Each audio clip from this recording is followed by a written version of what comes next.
بسم الله الرحمن الرحيم.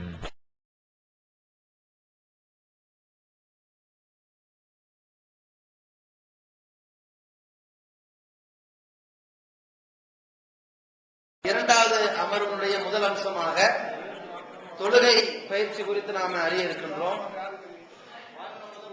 மறுமை நாளில் ஒவ்வொரு ஏகத்துவவாதியும் உலகத்தில் அல்லாஹ்வை மட்டுமே கடவுளாக நம்பி வாழ்ந்த ஒவ்வொரு முஸ்லிமும் மறுமை நாளில் முதலில் விசாரிக்கப்பட இருக்கின்ற கேள்வி தொழுகை சம்பந்தமானது. அந்த தொழுகை உரித்த நேரத்தில் நிறைவேற்றப்பட்டதா என்று விசாரிக்கப்படுவது போல அந்த தொழுகையை முறையாக அல்லாஹ்வுடைய தூதர் காண்பித்த வகையில் நிறைவேற்றப்பட்டதா என்பதும் விசாரிக்கப்படும். அதனால்தான் பெருமானார் ஸல்லல்லாஹு அலைஹி வஸல்லம் அவர்கள் எத்தனையோ இபாதத்துகளுடைய செய்முறை பயிற்சிகளை நபி ஸல்லல்லாஹு அலைஹி வஸல்லம் அவர்கள் செய்து காட்டுவதற்கு காட்டிய முக்கியத்துவத்தை விட தொழுகைக்கு அதிக முக்கியத்துவம் கொடுத்து காட்டியிருக்கிறார்கள். ஒரு நாள் ஜும்மாவுடைய மெம்பரில் நின்று தொழுகையினுடைய அனைத்து செயல்முறைகளையும் செய்து காண்பித்து சல்லு கமா ரஅய்துமூனி உஸல்லி, என்னை எவ்வாறு தொழ கண்டீர்களோ அவ்வாறு நீங்கள் தொழ வேண்டும், தொழுங்கள் என்று உத்தரவு போட்டார்கள். அந்த உத்தரவின் அடிப்படையில் தான் இன்றைக்கு நம்ம ஒரு 20-30 ஆண்டு காலமாக ஏகத்துவத்தை தமிழகத்தில் பிரச்சாரம் செய்யப்பட்டிருக்கிற ஒரு சூழ்நிலையில மற்ற எல்லா அமைப்புகள் இஸ்லாமிய இயக்கங்களுக்கு மத்தியில் திருக்குர்ஆனையும் நபிகளாருடைய பொன்மொழிகளை மட்டுமே ஆதாரமாக ஏற்றுக்கொண்டிருக்கிற நாம் நம்முடைய தொழுகை முறையில மற்ற எல்லா அமைப்புகளை விட தனித்து செயல்பட்டுக் கொண்டிருக்கிறோம். ஏன்னா இந்த ஒரு தொழுகை முறைக்கு மட்டும்தான் அல்லாஹ்விடத்திலிருந்து ஒப்புதல் வழங்கப்பட்டிருக்கிறது, அல்லாஹ்வின் தூதரிடமிருந்து ஒப்புதல் வழங்கப்பட்டிருக்கிறது, ஆதாரபூர்வமானதாக இருக்கிறது. அப்ப இறைவனால் அங்கீகரிக்கப்பட்டிருக்கின்ற இந்த முறையை அறிந்தவர்களாக இதை 4 பேருக்கு சொல்லக்கூடிய நிலையில் உள்ளவர்களாகத்தான் இந்த ஜமாத்தின் ஒவ்வொரு உறுப்பினரும் இருக்க வேண்டும். இந்த உறுப்பினர் இருப்பதை விட இந்த ஜமாத்தின் ஒவ்வொரு கிளை நிர்வாகி இருக்கிறது கடமை. அதையும் தாண்டி பல கிளைகளுக்கு நிர்வாகம் செய்யக்கூடிய மாவட்ட நிர்வாகிகளுக்கு இந்த முறைகள் தெரிந்திருக்க வேண்டும். அந்த முறைகளில் நம்ம தவறுதலாக சில சட்டங்களை விளங்கி இருந்தாலோ அல்லது நம்ம கடந்த காலங்களில் இந்த வித்தியாசங்களை புரியாமல் இருந்திருந்தாலோ அதை சரி செய்து கொள்வதற்குத்தான் இந்த ஏற்பாடு செய்யப்பட்டிருக்கிறது என்பதை கவனத்தில் கொண்டு இன்னைக்கு 2 வகையான பயிற்சி வழங்கப்படும். முதலில் நாம தொழுகை செய்முறை விளக்கத்தை ஒரு முறை செய்து காட்டுவோம். இரண்டாவது நீங்க எல்லாரும் எந்திரிச்சு நின்று நமக்கு செஞ்சு நீங்க காட்டணும். சரிங்களா? இந்த மாதிரி 2 பயிற்சி. முதல்ல தொழுகைக்கு முன்னாடி நாம பேண வேண்டியது உலு. அந்த தொழுகை என்கின்ற அந்த வணக்கத்தை அங்கீகரிக்கக்கூடிய இறைவனால் ஏற்றுக்கொள்ளப்பட செய்யக்கூடிய ஒரு நிபந்தனையாக இருப்பது உலு செய்வது. உலு என்பது தண்ணீரால் செய்யக்கூடிய ஒன்று. அந்த உலு செய்யக்கூடிய முறையை நாம் சுருக்கமாக புரிந்து கொள்ள வேண்டும். பிஸ்மில்லாஹ் என்று இறைவனுடைய திருப்பெயர் போற்றி 2 கைகளையும் மணிக்கட்டு வரைக்கும் கழுவணும். மணிக்கட்டு வரைக்கும் 2 கையை கழுவிடணும். ஒரு முறை கழுவலாம், 2 முறை கழுவலாம், 3 முறை வரை மட்டும் கழுவலாம். அதுக்கு தாண்டி போயிடக்கூடாது. அதற்கு அடுத்து வலது கையில இருந்து தண்ணீர் எடுத்து வாயில் செலுத்தி வாய்க்கு பிடிக்க வேண்டும். அது பல் தொலைக்கலாம், அப்படி வாய்க்கு பிடிக்க செய்யலாம். அதை 1 முறை செய்யலாம், 2 முறை செய்யலாம், 3 முறை செய்யலாம். அதற்கு அடுத்து வலது கையில் தண்ணீர் எடுத்து மூக்கிலே செலுத்தி இடது கையால் சிந்த வேண்டும். இத 1 முறை செய்யலாம், 2 முறை செய்யலாம், 3 முறை செய்யலாம். ஆனால் சில நேரங்களில் நபி ஸல்லல்லாஹு அலைஹி வஸல்லம் அவர்கள் வாய் கொப்பளிப்பதை தனியாகவும் மூக்கு சிந்துவதை நாசிக்கு தண்ணீர் செலுத்துவதை தனியாகவும் செய்திருக்கிறார்கள். பல நேரங்களில் ஒரே அளவுல தண்ணியை எடுத்துக்கொள்வார்கள், வாயில கொஞ்சம் ஊத்தி மூக்குல கொஞ்சம் செலுத்தி இடது கையால் அந்த மூக்கை சுத்தம் செய்துவிட்டு வாயில் இருக்கிற தண்ணீரை துப்பி விடுவார்கள். இந்த முறையும் உங்களுக்கு கூடும். தனியாக வாய் கொப்பளித்து அதை முடித்து விட்டதுக்கு பிறகு மூக்கை சுத்தம் செய்யலாம், அல்லது வாயும் மூக்கும் சேர்ந்து ஒரே தடவையாக சுத்தமும் செய்யலாம். அதற்கு பிறகு 2 கைகளால் தண்ணீர் அள்ளி முகத்தை கழுவ வேண்டும். முகம்னா முகம் முழுவதுமாக கழுவிக் கொள்ள வேண்டும். அதுல தாடி நல்லா கோதி அதில் எந்த தண்ணீர் படக்கூடிய அளவிற்கு கழுவ வேண்டும். ஒரு முறை கழுவலாம், 2 முறை கழுவலாம், 3 முறை கழுவலாம். இதுல என்ன காதெல்லாம் கழுவ வேண்டியதில்லை, வெறும் முகம்தான். நெத்தியில இருந்து அப்படி சுற்றி தாடி உட்பட அனைத்தையும் கழுவிடணும். அதற்கு அடுத்து வலது கைய முழங்கை வரைக்கும், முழங்கை உட்பட கழுவணும். சில பேர் முழங்கையினு என்ன செஞ்சாங்கன்னா அந்த முழங்கையினுடைய இந்த அளவு வரைக்கும் மட்டும் கழுவிடுறாங்க. வேகமா தண்ணி எடுப்பாங்க, இப்படி இப்படி ஊத்திட்டு போயிடுவாங்க.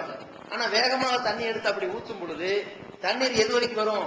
இது வரைக்கும் தான் வரும். ஆனா நபி ஸல்லல்லாஹு அலைஹி வஸல்லம் அவர்கள் எப்படி கழுவ சொல்லியிருக்கிறாங்க? அல்லாஹ் எப்படி கழுவ சொல்லியிருக்கிறான்?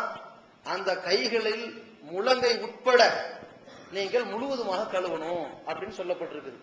அதனால தண்ணீர் எடுத்து இடது கை கழுவுறோமா, முழங்கை உட்பட இங்கெல்லாம் கழுவிடணும், நல்லா எந்தவித அறகுறை இல்லாம கழுவிடணும். வலது கையையும் 3 முறை கழுவணும். இதை 1 முறை, 2 முறை, 3 முறைன்னு செய்யலாம்.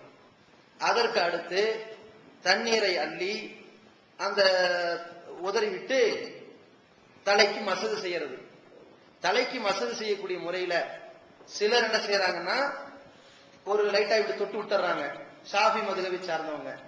ஹனஃபி மதுஹபை சார்ந்தவங்க என்ன பண்ணுவாங்கன்னா இப்படியே கொண்டு போய் ஒரு வெட்டு இப்படி வெட்டுவாங்க. ஆனா அந்த பழக்கத்திலேயே வந்திருக்கிற நம்மள என்ன செய்வோம், அப்படி செய்யற பழக்கத்துல பாக்குறோம். ஆனால் நாம மசகு செய்யக்கூடிய முறை ரசூலுல்லாஹி ஸல்லல்லாஹு அலைஹி வஸல்லம் காட்டி தந்தது என்னன்னா 2 கைகளையும் எடுத்து தலையின் முன்பகுதியில் வைத்து அப்படியே பின்பகுதிக்கு தடவி கொண்டு போவாங்க. மசகுனா தடவுன்னு அர்த்தம். இப்படி கொண்டு வந்துருவாங்க, பின்னாடி ஃபுல்லா வந்துடணும். அதுக்கப்புறம் பின்னாடி இருந்து அப்படியே முன்னாடி தடவிட்டே கொண்டு வந்துடணும். சில பேர் என்ன செய்வாங்க, இந்த 2 பேர்ல எடுத்து இப்படிடுவாங்க. அப்படி செய்யக்கூடாது. முழுசாவே கையை வச்சு கொண்டு போயிட்டு அப்படியே பின்னாடி இருந்து முன்னாடி கொண்டு வந்து வைத்து விட்டு காதை சுத்தம் பண்ணணும். இதற்கு பேர் தான் 1 முறை மசகு செய்தல் என்று அர்த்தம். இப்படி தலைக்கு மசகு செஞ்சுட்டு காதுக்கு மசகு செய்யறது எப்படி? ஆட்காட்டி விரலை காதுக்குள்ள வச்சு கட்டை விரலை காதுக்கு வெளியே அப்படி துடைக்கணும். இந்த காதுக்கு வெளியே கட்டை விரலா என்ன செய்யணும்? துடைக்கணும். இத முதல்ல மசகு செஞ்சுட்டு அப்படியே காதை துடைச்சு சுத்தமும் பண்ணலாம். அல்லது தலைக்கு மசகு செஞ்சுட்டு கொஞ்சம் தண்ணியில கழுவிட்டு அப்புறம் காதையும் சுத்தம் பண்ணவும் செய்யலாம். 2க்கும் அனுமதி இருக்குது. அது மாதிரி இந்த மசகு செய்யறதுக்கு மட்டும் ஒரு சின்ன விதிவிலக்கு என்னன்னா 1 முறை மசகு செய்யலாம், 2 முறை மசகு செய்யலாம். 3வது முறைன்னு எதுவும் கிடையாது. 2 வரைக்கும் தான் அனுமதி இருக்குது. மற்ற அனைத்து உறுப்புகளுக்கும் எவ்வளவு வரைக்கும் அனுமதி இருக்குது? 3 வரைக்கும் இருக்குது. அதற்கு அடுத்து இறுதியாக கால்களை கழுவுவது. கால்களை கழுவும் பொழுது கரண்டை வரைக்கும் என்ன செய்யணும்? முழுசா கழுவணும். கரண்டை கால் முழுவதும் நினைகிற அளவுக்கு கால்களை கழுவணும். நல்ல விரல்கள் எல்லாம் இடைவெளி எந்தவித அறகுறையும் இல்லாம கழுவணும். அதை 1 முறை கழுவலாம், 2 முறை கழுவலாம், 3 முறை கழுவலாம். இதுக்கு தாண்டி கழுவிட்டா வரம் மீறியவர்களாக ஆயிடுவோம். அப்ப இந்த மாதிரி செய்யக்கூடியதுதான் நபி ஸல்லல்லாஹு அலைஹி வஸல்லம் காட்டி தந்த உலு செய்யக்கூடிய முறை. இவ்வாறு உலு செய்து விட்ட பிறகு அஷ்ஹது அல்லா இலாஹ இல்லல்லாஹ் வஹ்தஹு லா ஷரீக லஹ் வ அஷ்ஹது அன்ன முஹம்மதன் அப்துஹு வ ரசூலுஹு என்று நம்ம சொன்னோம்னா நமக்காக வேண்டி ஏகனாகி அல்லாஹ் ரப்பல் ஆலமீன் சொர்க்கத்தினுடைய 8 வாசல்களையும் திறந்து வைக்கின்றான். எந்த வாசலை வேணாலும் நம்ம நினைச்சா போகலாங்கிற அளவிற்கு அந்த அருளுக்குரியவர்களாக நம்மை ஆக்கி விடுவான் என்று பெருமானார் ஸல்லல்லாஹு அலைஹி வஸல்லம் சொல்றாங்க. இந்த அடிப்படையில் தான் நம்ம ஒழு செய்யணும். இப்படி சொன்ன உடனேயே பலருக்கும் இப்படி செய்யலாமா அப்படி செய்யலாமான்னு சர்ச்சை வந்துச்சுன்னா நபி வழியில் தொழுகை சட்டங்கள் புத்தகத்துல இருந்து தெளிவா பார்த்து தெரிஞ்சுக்குங்க. ஏன்னா கேள்வி பதில் எளிய மார்க் நிகழ்ச்சியில செய்முறை விளக்கம் மட்டும்தான் சொல்லப்படும். அடுத்து தண்ணீர் கிடைக்கல அல்லது தண்ணீர் இருந்து பயன்படுத்த முடியல. நம்ம ஒரு ஊருக்கு போறோம், பயணத்துக்கு போறோம், தண்ணி அங்க இல்ல, டேப் அடைச்சிருச்சு, டேங்க்ல தண்ணி இல்ல, இந்த மாதிரி ஒரு பஞ்சாயத்து. அல்லது தண்ணி இருக்கு, கடுமையான குளிர், பயன்படுத்த முடியல. இதை பயன்படுத்தினா சைனஸ் ப்ராப்ளம் வந்து உடம்பு சரியில்லாம போயிடும், தலைவலி பிடிச்சிடும், இந்த மாதிரி ஒரு சிக்கல். இந்த மாதிரி தண்ணீர் கிடைத்து பயன்படுத்த முடியாவிட்டாலோ அல்லது தண்ணீர் கிடைக்காவிட்டாலோ இந்த மாதிரியான சூழ்நிலையில நமக்கு தயம்மம் செய்வதற்கு மார்க்கத்தில் அனுமதி இருக்கிறது. தயம்மம் என்பது சுத்தமான இந்த மண்ணில் 2 கைகளை தட்டி ஒரு இடது கை மணிக்கட்டு வரைக்கும் என்ன செய்யணும்? துடைக்கணும் முன் கையை. அடுத்து வலது முன் கையை தடவிடணும். இது ஒரு வகை. இதே ஒரு தடவை தட்டினதுல வச்சு முகத்தையும் தடவிடணும். சரிங்களா? அப்ப நல்லா கவனிங்க. மண்ணில் தட்டி இடது கையினுடைய முன்கை தடவ வேண்டும், வலது கையினுடைய முன்கையை தடவணும். சில பேர் தயமம்னு கை முழங்கையெல்லாம் தடவி விட்டுறாங்க. அப்படி செய்ய வேண்டியதில்லை.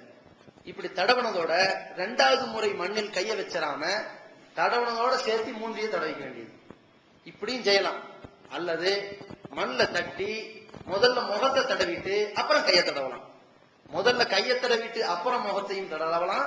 அல்லது முதல்ல முகத்தை தடவிட்டு அப்புறம் கையும் தடலாம். ஆனா என்னன்னா இந்த இரண்டுக்கும் ஒரு முறை மண்ணை தட்டினால் போதும். மண்ணையோ அல்லது சுவரையோ தட்டினால் போதுங்கிறத கவனத்தில் வைத்துக் கொள்ள வேண்டும். மண் அல்லது சுவர் இது நமக்கு அனுமதிக்கப்பட்டிருக்குது. அப்ப இந்த மாதிரி நம்ம தயமம் செய்து கொள்ளலாம். தயமத்துக்கும் ஒழுவுக்கும் அதே சட்டம் தான். தயமம் செஞ்சு முடிச்சோன்னு அஷ்ஹது அல்லா இலாஹா இல்லல்லாஹ் வஹ்தஹு லா ஷரீக லஹு வ அஷ்ஹது அன்ன முஹம்மதன் அப்துஹு வ ரசூலுஹு சொல்லிக்க வேண்டியது. ஒழுவுக்கு எந்த மாதிரியான ஒரு சூழ்நிலை நமக்கு இருக்குதோ, ஒழுவுக்கு எப்படி காத்து பிரிந்தால் ஒழு முறிந்து விடும் அப்படிங்கிற மாதிரி, சிறுநீர் கழித்தால் ஒழு முறிந்து விடும், மலம் கழித்தால் ஒழு முறிந்து விடும், குளிப்பு கடமை ஏற்பட்டால் ஒழுவும் முறிந்துவிடும், குளிப்பும் கடமை ஆகிவிடும், இப்படிங்கிற சூழ்நிலை இருக்குதோ இதே மாதிரிதான் தயமம் என்ற அம்சத்துக்கும் இருக்கிறது என்பதை புரிந்து கொள்ள வேண்டும். இது சுருக்கம். அடுத்து நம்ம தொழுகைக்காக வேண்டி நிக்கிறோம். தொழுகைக்காக வேண்டி நிற்கும் பொழுது நமக்கு நியத்து அவசியம். நியத்துன்னு சொன்னா மனதில் நினைத்துக் கொள்வது.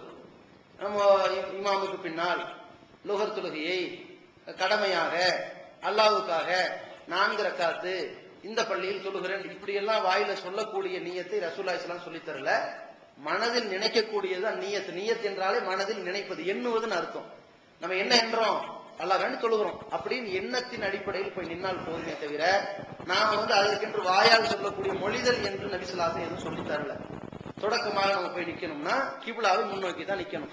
ஒரு பகுதியில எதை கிப்லா என்று சொல்லி வைத்திருக்கிறார்களோ அது கிப்லாவாக அமைக்கப்பட்டிருந்துச்சு சொன்னா அந்த இடத்தை முன்னோக்கி நம்ம தொழுகலாம். கிப்லாவை முன்னோக்கி தொழுகை நடத்த வேண்டும் என்பது கட்டாய கடமை. அல்லாஹ் ரப்பல் ஆலமீன் அதை நம்ம கடமையை விதிச்சிருக்கிறான். கிப்லாவை முன்னோக்கி முதல்ல தொழுகைக்காக வேண்டி செய்யக்கூடிய காரியம் தக்பீர் கட்ட வேண்டும். நபி ஸல்லல்லாஹு அலைஹி வஸல்லம் அவர்கள் சொன்னது, தொழுகையினுடைய அதாவது மற்ற எல்லா காரியத்திலிருந்தும் இவனை தடை செய்யக்கூடியது தஹ்ரீமுஹா தக்பீர். தக்பீர் தான் இவனை பேசுவதை விட்டும் மற்ற காரியங்களில் ஈடுபடுவதை விட்டும் தொழுகையில் இவனை மூழ்கை செய்யக்கூடியதாகவும் மற்ற காரியங்களை விட்டும் இவனை தடுக்கக்கூடியதாக இருக்கிறதுன்னு சொன்னாங்க. அந்த தடுக்கக்கூடியதாக இருக்கின்ற தக்பீரை முதல்ல கட்டணும். தக்பீருக்காக வேண்டி கைகளை உயர்த்தும் போது எப்படி உயர்த்தணும்? கைகளை 2 கைகளை உயர்த்தணும். 2 கைகளை உயர்த்தும் பொழுது தோல் குஜம் வரைக்கும் என்ன செய்யலாம்? உயர்த்தலாம் இப்படி. அல்லது காதுக்கு அருகிலே உயர்த்தலாம் இப்படி. இந்த கைகளை இப்படி வச்சிடக்கூடாது, இப்படி வச்சிடக்கூடாது, இப்படிதான் வைக்கணும். அதை பொத்தி வச்சிடக்கூடாது, நல்லா விரிச்சு வச்சிடக்கூடாது, நார்மலா வைக்கணும். சரிங்களா? நார்மலாக சாதாரணமாக இப்படி பார்த்த வகையில 2 கைகளையும் தோல் புஜம் வரைக்கோ அல்லது காதுக்கு அருகிலோ, காதுல தொட்டக்கூடாது, காதுக்கு அருகிலோ கொண்டு போய் வைக்கலாம். இப்படி கைகளை உயர்த்தி அல்லாஹு அக்பர் என்று சொல்லி நெஞ்சில கையை கொண்டு வைக்கணும். இப்படி ஒரு முறை. நெஞ்சில கை கட்டுறது என்பது 2 முறைகள் சொல்லி தரப்பட்டிருக்கிறது. ஏன்னா தொப்புளை கீழே கட்டுறதற்கோ இந்த இடது நெஞ்சில கொண்டு போய் இப்படி கட்டுறதற்கோ ஆதாரம் எதுவும் கிடையாது.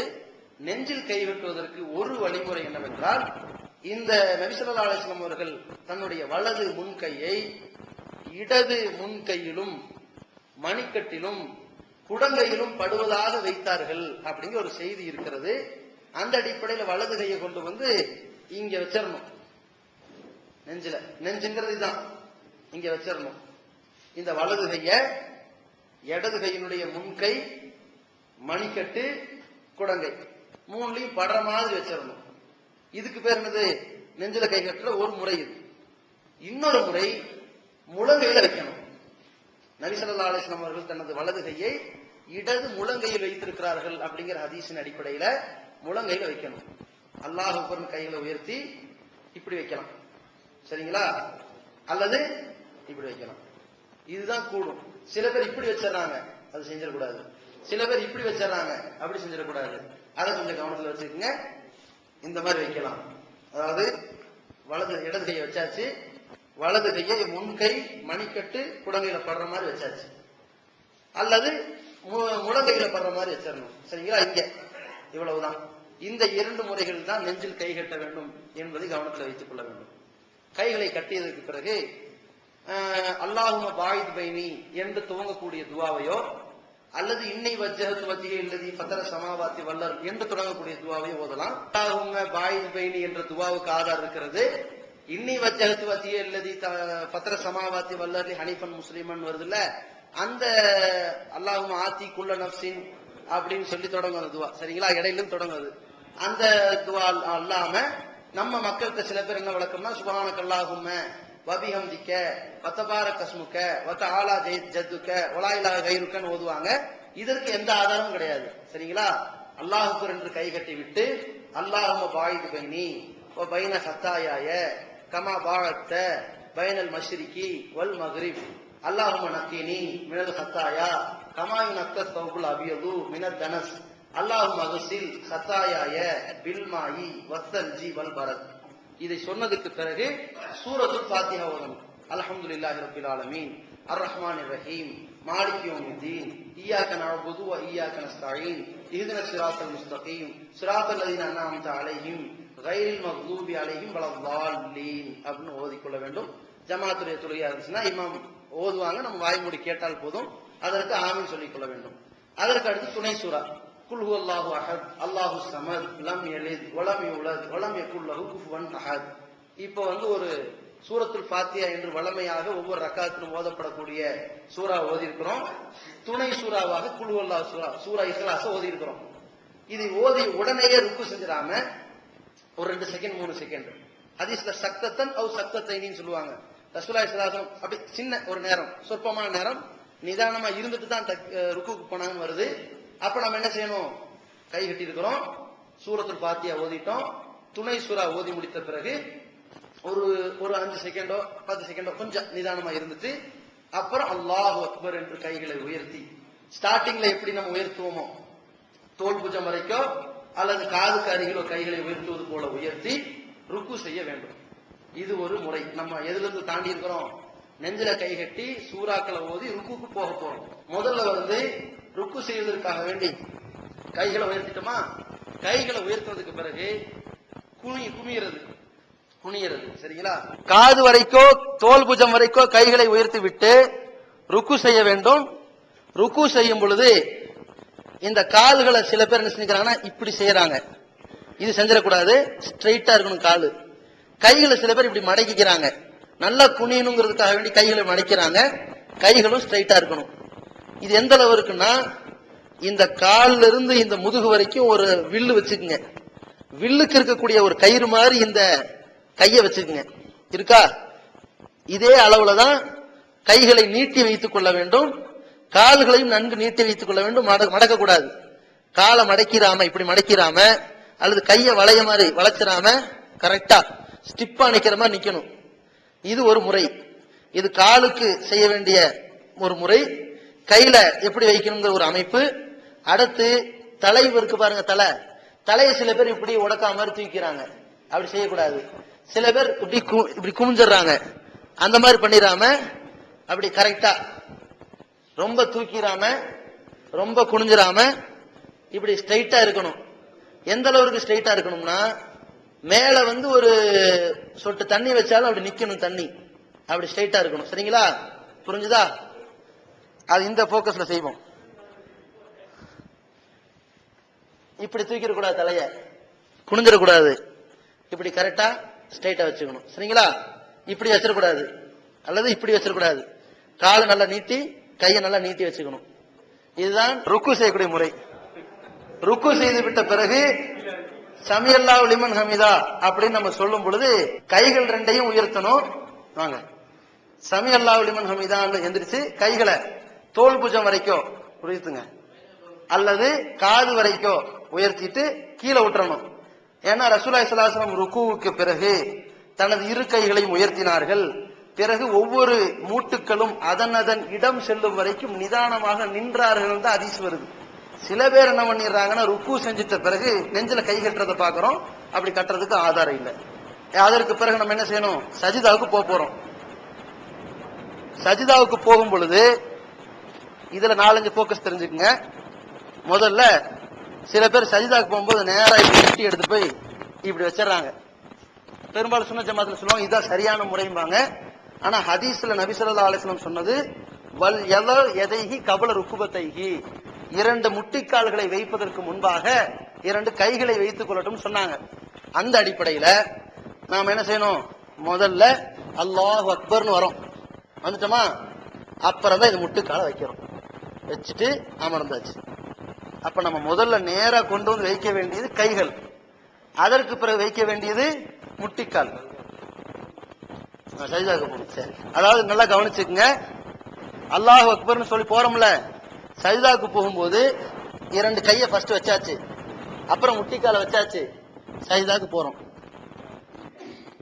இப்ப இதுல செய்ய வேண்டிய சில விஷயங்களை தெரிஞ்சுக்குங்க. இல்ல, ருக்கு சஜிதால ஓத வேண்டிய துவாக்களை கடைசியா நான் சொல்றேன். ருக்கு சஜிதா அத்தஹியாத்துல ஓத வேண்டிய துவாவை கடைசி ஒரு நான் செஞ்சு காட்டுறேன், புரிஞ்சுக்குங்க. இப்ப வெறுமனே இதுதான். ஆமா, செயல்முறை மட்டும் தெரிஞ்சுக்குங்க. அதாவது சஜிதாவுக்கு போறோம் இல்லையா, போகும் பொழுது இங்க பாருங்க, சஜிதாக்கு போயாச்சு, 2 கையை வச்சாச்சு, அப்புறம் முட்டிக்கால வச்சாச்சு, சஜிதாக்கு போறோம். இப்படி போகும் பொழுது இந்த நெத்தியும் மூக்கும் தரையில படணும், இப்படி பற்றணும். அந்த நேரத்துல கைகளை நம்ம எங்க வைக்கிறது அப்படின்னு ஒரு பிரச்சனை இருக்குது. கைகளை ஒண்ணு தோல் பூஜை வரைக்கும் வைக்கலாம், அல்லது காதுக்கு பக்கத்துல வைக்கலாம். காதுக்கு அருகிலோ அல்லது தோல் பூஜத்துக்கு அருகிலோ வைத்துக் கொள்ள வேண்டும். கையில விரிச்சு வச்சிடக்கூடாது, பொத்தி வச்சிடக்கூடாது, சாதாரணமா வச்சிடணும். சரிங்களா? அதே மாதிரி முட்டு கையை என்ன செய்யறது, சஜிதா செய்யறோம். சில பேர் இந்த முட்டு கையை அப்படி தரையில வச்சுக்குவாங்க, இப்படி அப்படி வைக்க கூடாது, இப்படிதான் உயர்த்தி கொள்ள வேண்டும். தனியா தொழுகிறோம்னா இடையில ஒரு ஆடு ஓடுற அளவுக்கு உயர்த்திக்கலாம், நல்லா அகலமா அப்படி உயர்த்தி வச்சுக்கலாம். ஜமாத்தோட தொழுகும் பொழுது லைட்டா இந்த முட்டு கைகளை என்ன செய்யணும், கையை லைட்டா தூக்கி வைத்துக் கொள்ள வேண்டும். இந்த முட்டு கைகள் தரையில் படக்கூடாது. ஏன்னா நபி ஸல்லல்லாஹு அலைஹி வஸல்லம் உங்கள ஒருத்தர் சஜிதா செய்தா நாய் மாதிரி என்ன செய்யாதீங்க, அப்படி வைத்து அமராதீர்கள் சொன்னாங்க. அப்படி அமர்ந்து விடக்கூடாது. இதுல இன்னொரு போக்கஸ் என்னன்னு கேட்டீங்கன்னா, சஜிதா செய்யும் பொழுது நம்ம கால்கள் எப்படி இருக்கணும், அதுதான்.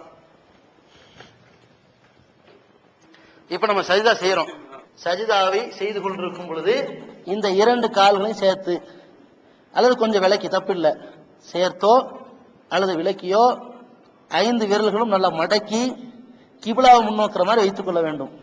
சேர்த்துதான் வைக்க வேண்டும் சொல்லக்கூடிய ஹதீஸ் பலவீனமான ஹதீஸ். அப்புறம் எப்படி சேர்த்து வைக்கலாம்னு சொல்றீங்கன்னு ஒரு கேள்வி வருது. ஆனா சஹீஹ் முஸ்லிம் என்ற ஹதீஸ்ல ஆயிஷா ரலியல்லாஹு அன்ஹா அவங்க தூங்கிட்டு இருக்கிறாங்க. திடீர்னு எழுந்து பார்க்கும் பொழுது நபி ஸல்லல்லாஹு அலைஹி வஸல்லம் அவர்களை பற்றி ஆயிஷா சொல்றாங்க, எனது கை பெருமானாரின் 2 காலை பாதத்தை தொட்டு கொண்டிருந்ததுன்னு சொல்றாங்க. அப்போ கொஞ்சம் அருகில் இருந்திருக்குது அப்படின்னு நமக்கு தெரியுது. சரிங்களா? அந்த அடிப்படையில பக்கத்துல சேர்த்து வைத்துக் கொள்ளலாம் அல்லது பிரித்து வைத்துக் கொள்ளலாம். நமக்கு அது வழிமுறை கட்டாயமாக சொல்லப்படவில்லை. இது ஒரு முறை. இப்ப சஜிதா செஞ்சாச்சு, சஜிதாவில இருந்து எந்திரிச்சு அமர்றோம். இங்க இருந்து இப்ப எந்திரிச்சு உட்கார்ந்தாச்சு. இப்ப என்ன சொல்ல போறோம், ரப்பி கிஃபிரின்னு சொல்ல போறோம். இப்படி அமர்ந்து விட்ட பிறகு இதுல நீங்க தெரிந்து கொள்ள வேண்டிய போக்கஸ் இது ஒண்ணுதான், பிரச்சனை இல்லை. ஆனா பின்னாடிதான் இந்த கால்களை எப்படி அமைத்துக் கொள்ள வேண்டும் தெரிந்து கொள்ள வேண்டும். ஆமா, அப்படி முட்டக்கூடாது. அதாவது சில பேர் என்ன செய்யறாங்க, சஜிதா செய்யும் பொழுது இப்படி செஞ்சிடறாங்க, வயிறு தொட இப்படி பெண்கள் செஞ்சிருவாங்க. இப்படி புரியுதுங்களா? நல்ல கூனி குறுகி இப்படி செஞ்சிருவாங்க. அந்த பித்தட்டு எந்திரிக்க கூட செய்யாது, அந்த அளவுக்கு ரொம்ப கூனி குறுகி செஞ்சிருவாங்க. அப்படி தொடையின் மீது வயிறு வைத்திடக்கூடாது, தொடையில வயிறு படாம இப்படி செய்யணும். சரி, சஜிதாவிலிருந்து எழுந்து அமர்ந்த பிறகு நம்முடைய கைகளை இப்படி வைக்கிறோமா, சாதாரணமா வைக்கிறோம். இதுல பின்னங்கால் எப்படி இருக்குது, கால் பாதத்தை எப்படி வச்சிருக்கிறோம் அப்படிங்கறத இதுல முக்கியம். 2 சஜிதாக்களுக்கு இடையில் நாம் அமர வேண்டிய முறை. அமர்ந்துட்டோமா?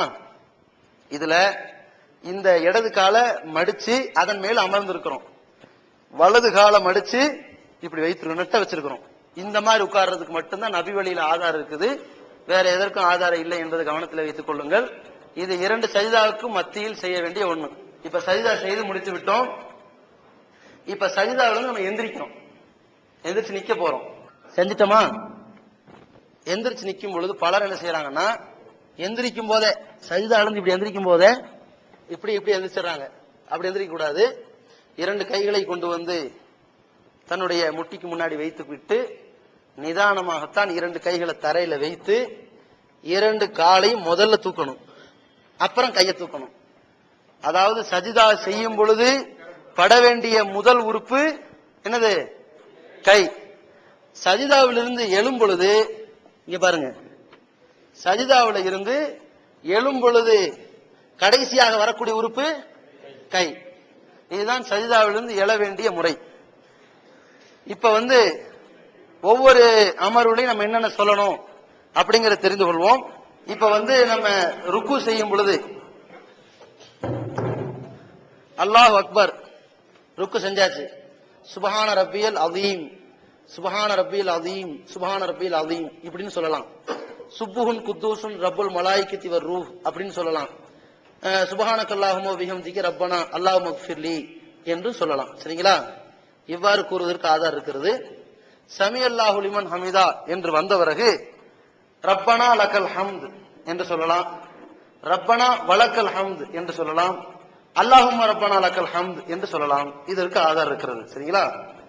அடுத்து இப்ப நம்ம சஜிதா செய்யறோம். அந்த கொடுங்க, இந்த அல்லாஹும்ம ரப்பனா லக்கல் ஹம்து மில சமாவாத்தி வ மில அல் அர்லி வ மில மா ஷி'த மின் குல்லி ஷைஇன் ஒரு துஆவாக வரும். அவ்வாறும் சொல்லலாம். அப்புறம் நம்ம சஜிதா செய்யறோம்.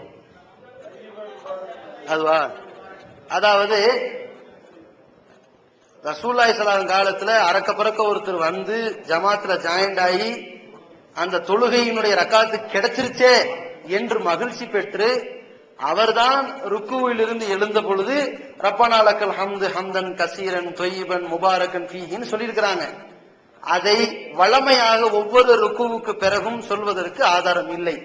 அதனால வளமையாக ஒவ்வொரு ருக்குவுல என்ன சொல்லலாம்? ரப்பனா லக்கல் ஹம்து, அல்லாஹும்ம ரப்பனா லக்கல் ஹம்து என்ற அந்த புகழை சொல்லிக் கொள்ளலாம். சஜிதாவுக்கு போறோம்.